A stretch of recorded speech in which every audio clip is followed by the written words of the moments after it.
संसार में जो दिख रहा है वह मनुष्य के कर्मों का खेल है। एक व्यक्ति संपन्न है तो दूसरा गरीब, एक स्वस्थ है तो दूसरा बीमार, एक बलशाली तो दूसरा निर्बल। एक की आवाज पर सैकड़ों एकत्रित हो जाते हैं तो एक की आवाज को अनसुना कर दिया जाता है। कर्मों की यह विविधता देखकर यही फलित होता है कि जिस व्यक्ति का जैसा कर्म होता है उसे वैसा ही फल मिलता है। इसलिए अगर प्रभु ने हमें मानव जीवन दिया है तो हमें अच्छे काम करने चाहिए और अपने जीवन को वासनाओं से मुक्त करना चाहिए ताकि हमारा जीवन सफल हो सके। जिसके संयोग से जीव जीता है और जिसके वियोग से मर जाता है उसे प्राण कहते हैं। जीवन में कब कौन मृत्यु का शिकार हो जाए यह कहा नहीं जा सकता। मृत्यु सत्य है और मनुष्य की सद्गति और दुर्गति का कारण केवल उसके विचारों एवं कर्मों पर ही निर्भर करता है। दुर्गति और कालचक्र के बारे में अधिक जानकारी के लिए वीडियो को अंत तक अवश्य देखें और चैनल को सब्सक्राइब जरूर करें। हमें अपना शरीर बहुत ही प्यारा लगता है पर यह जाने वाला है, यह भी अटूट सत्य है। उसकी मोह ममता पहले से ही छोड़ दें।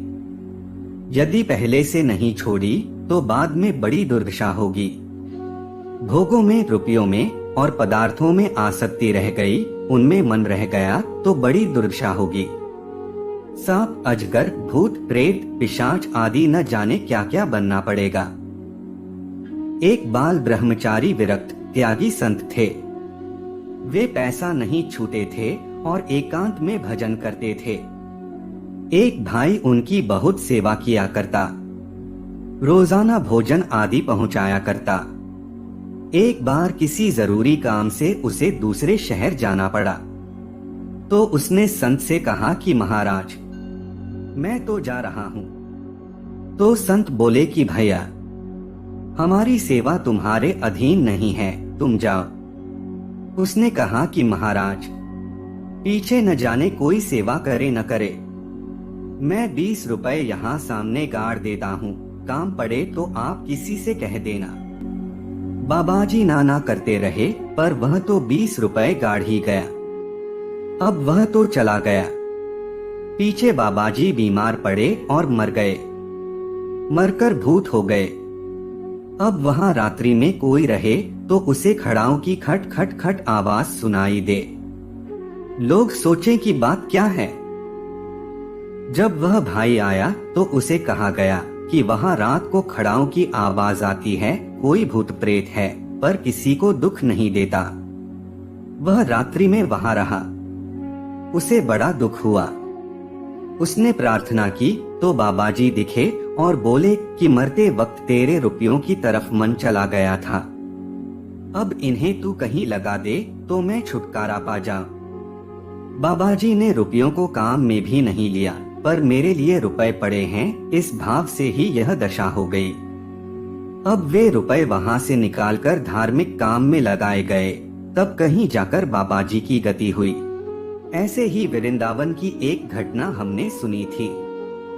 एक गली में एक भिखारी पैसे मांगा करता था। उसके पास 1 रुपए से कुछ कम पैसे इकट्ठे हो गए थे। कुछ दिन बाद वह मर गया। जहां उसके चिथड़े पड़े थे वहां लोगों ने एक छोटा सा सांप बैठा हुआ देखा। उसे कई बार दूर फेंका गया पर वह फिर उन्हीं चिथड़ों में आकर बैठ जाता। जब नहीं हटा तो सोचा बात क्या है। सांप को दूर फेंककर चिथड़ों में देखा तो उसमें से कुछ पैसे मिले। वे पैसे किसी काम में लगा दिए तो फिर वह सांप देखने में नहीं आया।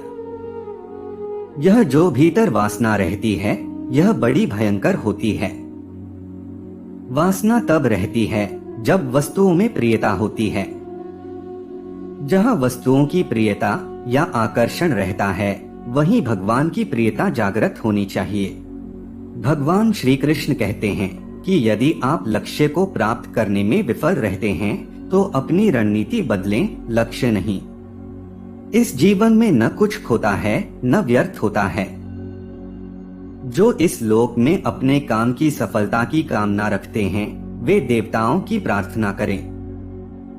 खुशी मन की एक अवस्था है जो बाहरी दुनिया से नहीं मिल सकती है। खुश रहने की एक ही कुंजी है इच्छाओं में कमी।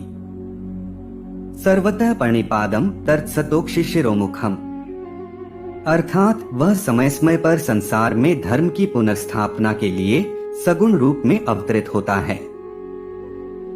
वह जो मृत्यु के समय मुझे स्मरण करते हुए अपना शरीर त्यागता है वह मेरे धाम को प्राप्त होता है, इसमें कोई संशय नहीं है। जो इस ज्ञान में विश्वास नहीं रखते वे मुझे प्राप्त किए बिना जन्म और मृत्यु के चक्र में घूमते रहते हैं। आज की हमारी प्रस्तुति में इतना ही। अगर आपको यह वीडियो अच्छी लगी हो तो लाइक करें, कमेंट करें